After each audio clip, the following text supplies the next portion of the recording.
Okay, hello everyone, let's get started. So we continue with our Java tutorials for beginners, and today we'll talk about primitive types in Java. So that is, we'll talk about type of primitive variables we can declare and use in our programs. By now, I assume that you have already installed and configured your development environment as well as Java Software Development Kit. So if you have not done that yet, it's the right time to do that.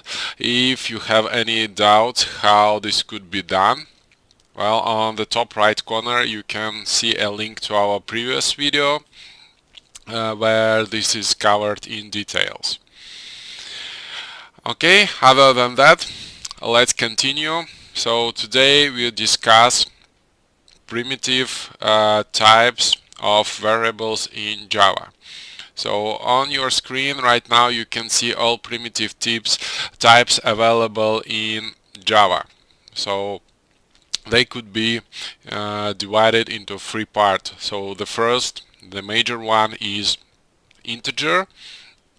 So in this type of variables we can save integer type data. So the only difference, as you can see, is in minimum and maximum value, and depending on that also size of this variable in memory differs. So the simplest one is byte. So it takes only 8 bits in the memory, and the minimum value is -128 and the maximum one is 127. Yeah, so here we have -128 and here only 127 because of 0, right? Okay, so that's the simplest one. Also we have a primitive type called char, which is 16 bits long, and there we can save one character, any character defined in Unicode table. Yeah. So like we can see in example column, it could be a letter, it could be a digit, or anything else, right? So on Wikipedia you can find a Unicode table, and any character listed there could be saved in char, but only one character. Okay, so if we want to save more than one character, then in Java it's not possible using primitive types. For that purpose we should use a class. What is class, what is object, we'll talk about in next videos. So for now it's out of scope. So the next one is short. It takes 16 bits, so 2 times bigger size than byte. And so what can be saved here, starting from -32,768 to +32,767. Okay, and finally int. So the most common integer type, primitive type in Java. 32 bits it takes in the memory, and as you can see, quite big numbers could be saved there. And the most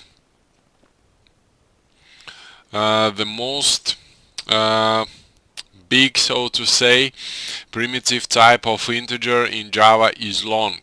So it takes 64 bits of memory for each variable of that type, but as you can see, the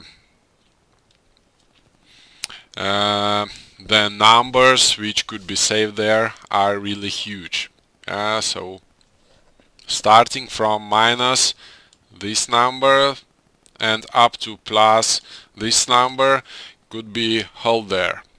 Okay, so that's about the integer types.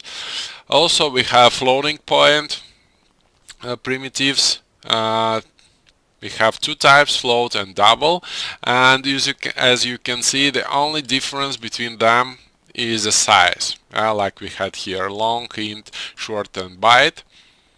The only difference is size. The same applies to float and double. And of course it's a good practice to create a variable of the corresponding type that you actually need.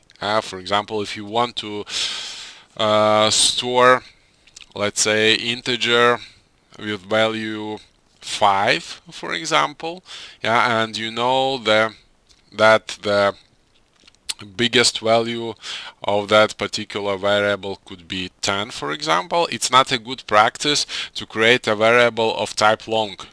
So the best choice would be byte, obviously. So that applies not only to integers but floating point variables as well. So take a variable type which fits your needs the best, right?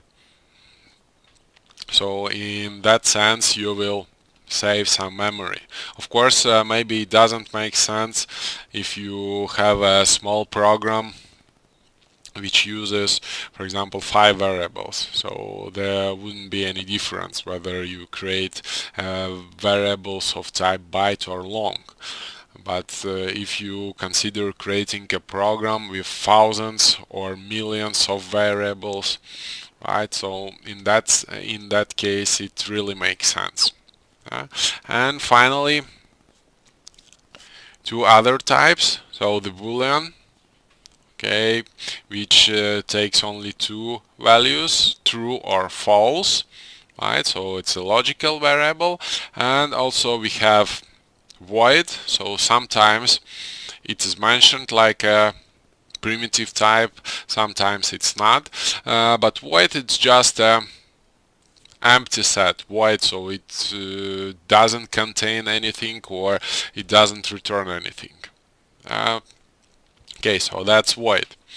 Okay, so that would be all related to theory, and now let's jump to our programming environment. So from the last video you should have Eclipse up and running. Also it was configured to use Java Software Development Kit. Also we created this small program to test whether everything works fine or not. So if it is, then when we compile a program and execute it, we should have a hello world in our terminal. Okay, so we checked once again, everything works as it should. Okay, and now let's get our hands dirty with Java. Okay, so we know there are 8 primitive types of variables in Java. So how to use them, how to declare? So first of all, in order to be able to use a variable, we should declare it. Right, so we should explicitly say to Java, I'm going to use a variable with this name, with this type. Okay, so how it is done?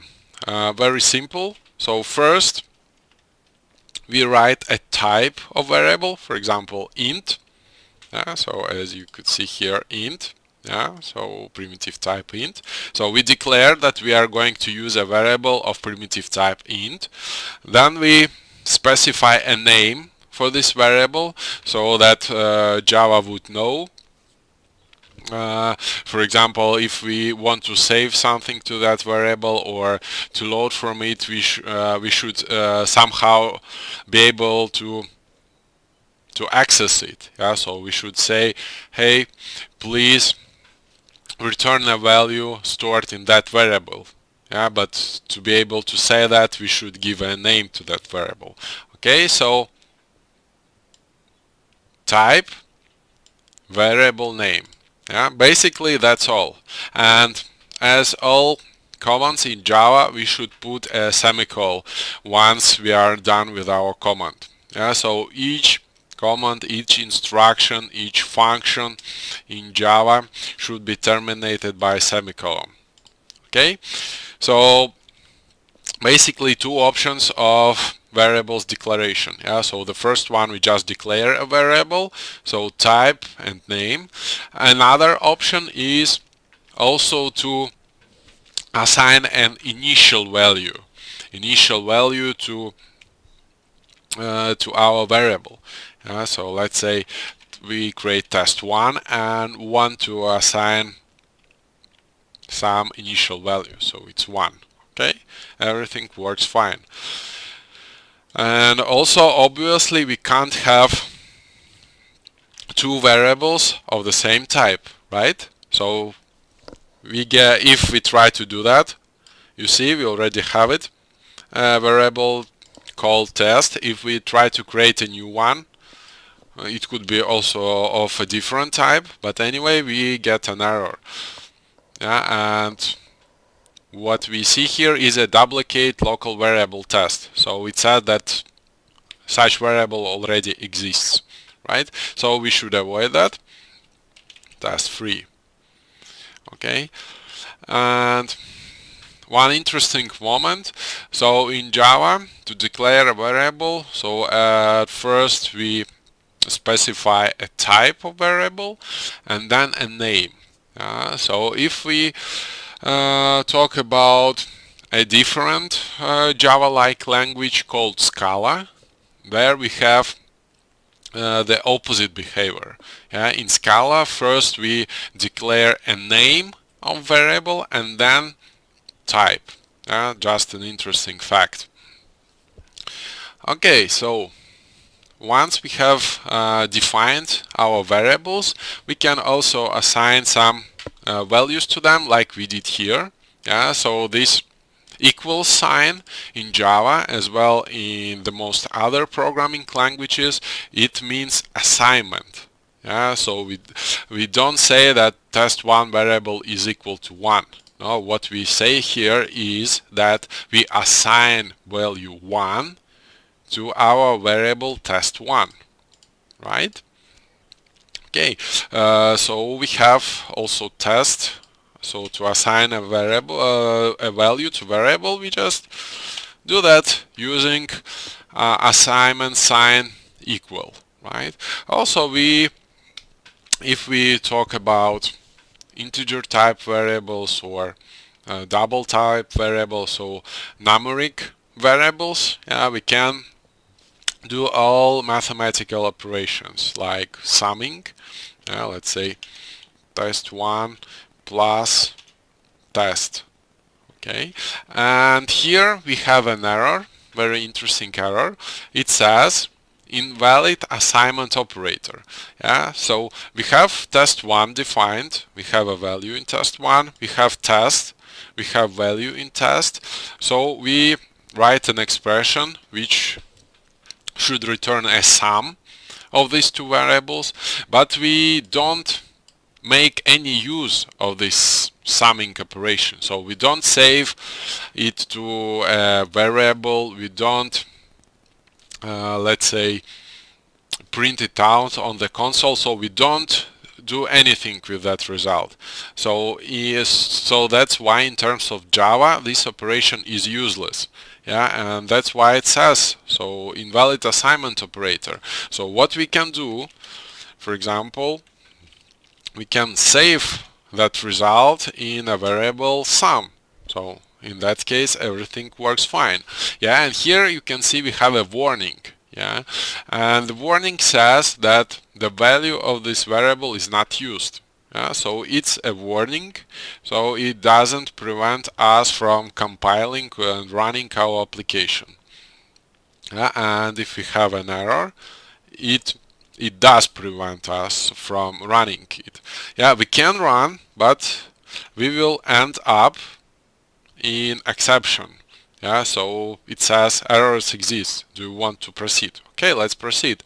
But you see we have an exception, so it doesn't work. So it doesn't make any sense to launch it. Okay, so what we can do to avoid that, we should somehow use the result of this operation. Either we assign it to a different variable, or like here we can just print it out. It will also work. Okay, it also works, as you can see. Okay, let's compile. Okay, you can see we just print out the result. It's 4, obviously. 1 plus 3. Okay. Another interesting thing. For example, we have declared test3, and if we try to, for example, print it out, we get an error. And the error says that this variable may not have been initialized. So we can't use it in terms of printing out or somehow accessing its value without assigning any initial value. Yeah, so when we create a variable but don't assign any variable, any value to that variable, so the first thing we should do before we can actually make use of it, we should assign some value to it, right? Example test3 equals 8. So in that case, okay, we have assigned a value to that, so now we can print it out. Let's do that. Okay, and we can see a quite interesting behavior, as both double type and float are floating point variables. It means that we should have something after dot always. Even if we have 8, which is integer, but as test3 is of type double anyway, it will be automatically converted by Java to floating point. So for floating point numbers, we also always have something after dot. If it doesn't exist, we have just dot 0, right? And the last thing for today, if we sum up or anyhow differently interact with two different types of variables, for example integer and double, in a result we'll get a double. So that's the thing to remember. Test1 minus test3. Okay, so test1 is of type integer and test3 is of type double. As a result of this, we'll get a number with type double.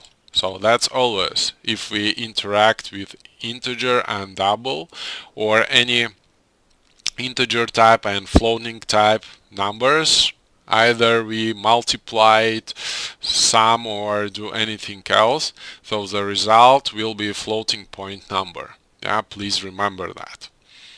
Okay, and that also concludes our lecture on primitive types available in Java. Thanks to all for watching. Don't forget to subscribe to our channel. Should you have any questions or comments, you are welcome to post them below the video. Just don't hesitate, ask. I will always answer to anyone. Okay, and the next video of our tutorial for Java will be available in the upcoming 2 or 3 days, and as promised we'll talk about the most fundamental concept of Java, that is class and object. What is class, what is object, how they differ. Okay, but that's all for today. Thanks for watching and see you next time.